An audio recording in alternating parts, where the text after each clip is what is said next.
पैसे मिलने का अवसर निर्माण होता है तो सरकार निर्यात पर पाबंदी लगा देती है, निर्यात शुल्क लाद देती है और कहती है प्याज को जीवनावश्यक वस्तु। महाराष्ट्र में कैलाश नागरे जैसा एक युवा प्रगतिशील किसान अगर खेतों को पानी नहीं इसलिए खुदकुशी करता है तो क्या ये हमारे पॉलिसी पे तमाचा नहीं है सर?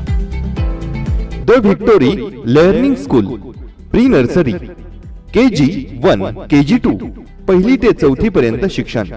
मग विचार काय करताय? आजच आपल्या पाल्याचा प्रवेश निश्चित करा। आमचा पत्ता वेलकम सोसायटी, धवड स्कूल, दावा, नागपूर। आमची शाळा शिक्षण, संस्कार आणि यशाची ग्वाही। माननीय सदस्य से अमोल कोलेजी। जय शिवराय अध्यक्ष महोदय, सबसे पहले मैं महात्मा ज्योतिराव फुले को अभिवादन करना चाहूंगा, कारण महात्मा फुल्यांनी लिहिलेला शेतकऱ्याचा असूड हा सरकारच्या अनेक धोरणांवर ओढण्याची आता वेळ आलेली।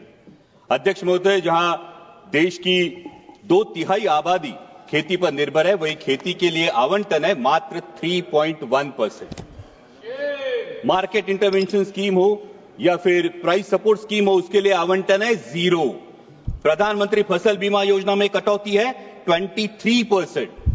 अध्यक्ष महोदय, माननीय प्रधानमंत्री जी ने महाराष्ट्र में आकर किसानों को गारंटी दी थी सोयाबीन को 6,000 रुपए प्रति क्विंटल दाम देने की, लेकिन एमएसपी मिली 4,800 और उसमें भी एमएसपी पर जो खरीद हुई वो खरीद है मात्र 20%।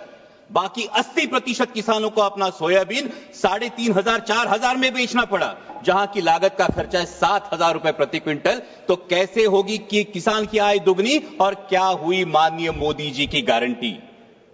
अध्यक्ष महोदय, अभी सरकार सोयाबीन के दाम बढ़ाने के लिए एडिबल ऑयल्स पर इंपोर्ट ड्यूटी लादने की बात कर रही है, पण हा रोगापेक्षा इलाज भयंकर है, क्योंकि उससे सोयाबीन के दाम नहीं बढ़ेंगे, उससे सिर्फ बढ़ेगी तो महंगाई बढ़ेगी। सोयाबीन के दामों पर अगर हमें असर करना है तो जो मक्के की DDGS है और जो सोया DOC है, जो 120 लाख टन अभी भी देश में पड़ा है, उसको एक्सपोर्ट करने के बारे में सोचना होगा। लेकिन सरकार पर पोल्ट्री और पशु खाद्य इंडस्ट्री की ऐसा क्या दबाव है कि सरकार सोया DOC एक्सपोर्ट नहीं कर रही है? मेरी सरकार से गुजारिश है कि कम से कम 15 से 20 लाख मेट्रिक टन सोया DOC एक्सपोर्ट किया जाए। और वैसा ही बहुत इंपॉर्टेंट मुद्दा है प्याज का। जब प्याज को MSP देने की बात आती है तो सरकार कहती है कि प्याज जीवनावश्यक वस्तु नहीं है, लेकिन जैसे ही किसान को 4 पैसे मिलने का अवसर निर्माण होता है तो सरकार निर्यात पर पाबंदी लगा देती है, निर्यात शुल्क लाद देती है और कहती है प्याज तो जीवनावश्यक वस्तु है। अध्यक्ष महोदय, हमारे देश में कई समाज ऐसे जो कभी भी प्याज नहीं खाते। हिंदुओं में भी चातुर्मास में 4 महीने प्याज नहीं खाया जाता, तो फिर प्याज जीवनावश्यक वस्तु कैसे हुई? अध्यक्ष महोदय, अगर ग्राहक को एक औसतन अगर कंजम्पशन देखें तो 5 से 6 किलो औसतन कंजम्पशन होता है। 60 रुपए किलो में भी अगर प्याज खरीदना पड़ता है ग्राहक को तो भी सिर्फ 300 350 रुपए उसका खर्चा होगा, जो आपके मोबाइल रिचार्ज से भी कम है। इसलिए मेरी सरकार से मांग है कि प्याज पर हमेशा के लिए निर्यात पाबंदी हटाकर जो 20% निर्यात शुल्क है उसे अविलंब रद्द किया जाए और प्याज को MSP के दायरे में लाकर 3,000 रुपए प्रति क्विंटल का दाम सुनिश्चित किया जाए। वैसे इस बजट में बहुत सारे मिशन का अनाउंसमेंट हुआ, लेकिन बहुत सारे मिशन के बारे में नाव सोनूभाई ने हाथी कथलाचा वाला है, क्योंकि कथनी और करनी में बहुत अंतर दिखाई देता है। जहां पल्सेस में देश को आत्मनिर्भर होने की बात की जाती है, वही अभी किसान मार्च अप्रैल मई में चना बेचने के लिए मार्केट में आएगा, लेकिन सरकार ने पीले मटर का 31 लाख मीट्रिक टन आयात की है। ये पीला मटर खाने के लिए नहीं, बेसन में चने की जगह अडल्ट्रेशन के लिए यूज होता है और चने के दाम गिरा देता है। अभी भी 31 मई तक आपने पीला मटर का जो इंपोर्ट है ये खुली आयात को परमिशन दे दी है। और अभी जब एक बार हम कह रहे हैं कि पल्सेस में आत्मनिर्भर करना है, वही 67 लाख मीट्रिक टन पल्सेस हम आयात कर चुके हैं। तो हम आयात आत्मनिर्भर किसे करना चाहते हैं? हमारे देश के किसानों को या ऑस्ट्रेलिया, रूस, टर्की, म्यांमार के किसानों को हम आत्मनिर्भर करना चाहते हैं? वैसा ही अहम मुद्दा है mission on vegetables and pulses. बहुत अच्छी बात है, लेकिन इसके लॉजिस्टिक, कोल्ड चेन और स्टोरेज के लिए क्या प्रावधान किए जा चुके हैं? आज मेरे नारायण गांव में टमाटर किसान को बेचना पड़ता है सर 4 से 5 रुपए किलो में, और शहरों में ग्राहक खरीदता है 20 से 25 रुपए किलो में। इस मुनाफे पे क्यों कोई भी नियंत्रण नहीं है? और इसका कारण है ये बिचौलियों की श्रृंखला। इसके बारे में सरकार को विचार करना चाहिए। वैसा ही अहम मुद्दा है प्रधानमंत्री फसल बीमा योजना, जो योजना बार बार किसानों के लिए कम और बीमा कंपनियों के लिए ज्यादा फायदेमंद साबित हो रही है। इस साल का प्रीमियम है सर 10,000 करोड़। बीमा कंपनियों को जो प्रीमियम मिला है वो है 10,000 करोड़ का, और नुकसान भरपाई का जो भुगतान है वो है मात्र 680 करोड़, 7% से भी कम। और सभी नियम सिर्फ किसानों के लिए। बीमा कंपनियां तो कोई नियम फॉलो ही नहीं करती। इसका मतलब योजना किसानों के लिए, पैसा सरकार का यानी टैक्स पेयर का, और भला हो रहा है बीमा कंपनियों का। इसे मराठी में कहते हैं आंधळ दळते यानी कुत्र पीठ खाते। और एक बहुत अहम मुद्दा है, महाराष्ट्र की महायुति सरकार में सत्ता में आने से पहले किसानों से वादा किया था ऋण माफी का। सरकार के इस आश्वासन की वजह से किसान अब ऋण माफी की तरफ आस लगाए बैठे हैं, और मार्च एंड होने की वजह से बैंक किसानों के पीछे रट लगाई है। आज महाराष्ट्र में हर दिन 7 किसान आत्महत्या कर रहे हैं। क्या कृषि प्रधान देश के लिए ये सम्मानजनक बात है? और अंत में 2 ही मुद्दे सर।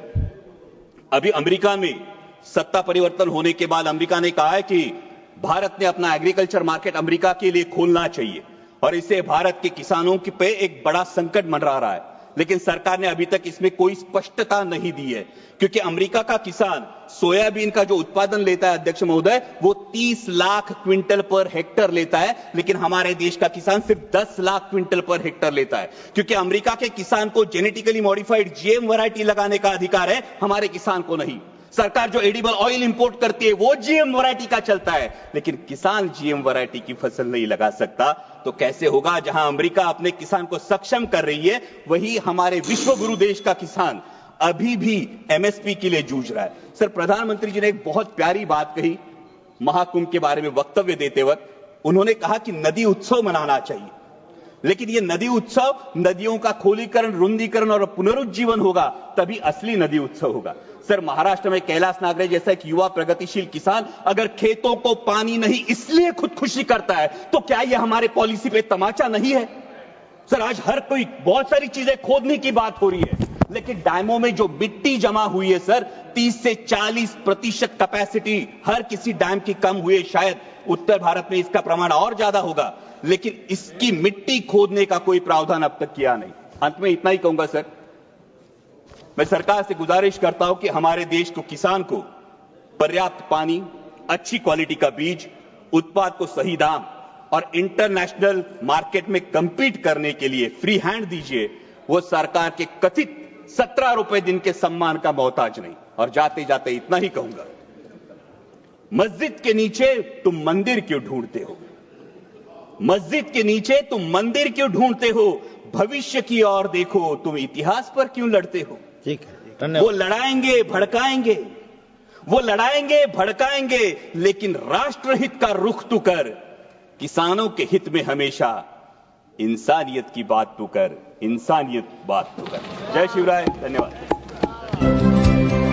साई डिफेन्स व police career academy Lohegaon Pune, सैन्य व पोलीस भरती पूर्व प्रशिक्षण केंद्र, Maharashtra police, army, navy, air force, SRP, SSB, ITBT, CRP, CISF, BSF भरतीसाठी संपूर्ण तयारी। गर्दीतून वर्दीत जाण्याचा एकमेव राजमार्ग, आयएसओ नामांकन प्रमाणित व शासन मान्य असलेली महाराष्ट्रातील अग्रगण्य अकॅडमी। मुले व मुलींसाठी स्वतंत्र सुरक्षित हॉस्टेलची सुविधा। तुमचा एक कॉल तुमचं जीवन बदलू शकतो। साई डिफेन्स व पोलीस करिअर अकॅडमी पुणे येथे आजच प्रवेश निश्चित करा। संपर्क 7057 26 70 70 आणि 7057 46 70 70।